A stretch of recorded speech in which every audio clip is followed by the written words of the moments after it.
सतयुग का इंसान 32 फीट ऊंचा था, तो फिर कलयुग के इंसान का क्या हाल होगा? गरुड़ पुराण और मनुस्मृति में चारों युगों के इंसान की लंबाई और उम्र का जो सच बताया गया है वो आपको हैरान कर देगा। पहला था सतयुग, जिसे सत्य का युग कहा जाता था। शास्त्रों के अनुसार इस समय इंसान की औसत लंबाई 32 फीट होती थी और उम्र 1 लाख साल तक होती थी। इसी युग में भगवान ने 4 अवतार लिए, मत्स्य, कूर्म, वराह और नृसिंह।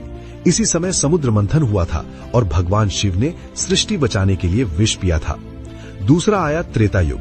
यहाँ धर्म थोड़ा कम हुआ, इंसान की लंबाई घटकर 21 फीट रह गई और उम्र 10,000 साल हो गई।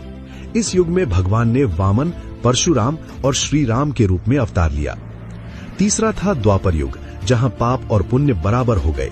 इंसान की लंबाई 11 फीट के आसपास रह गई और उम्र 1000 साल तक सिमट गई। इस युग में भगवान ने श्री कृष्ण और बलराम के रूप में अवतार लिया। और अब है कलयुग, पाप का युग। यहाँ इंसान की औसत लंबाई सिर्फ 5 से 6 फीट और उम्र घटकर 60 से 70 साल रह गई है। पुराणों में लिखा है कि कलयुग के अंत तक इंसान की उम्र सिर्फ 20 साल रह जाएगी और कद केवल 1 फीट का होगा।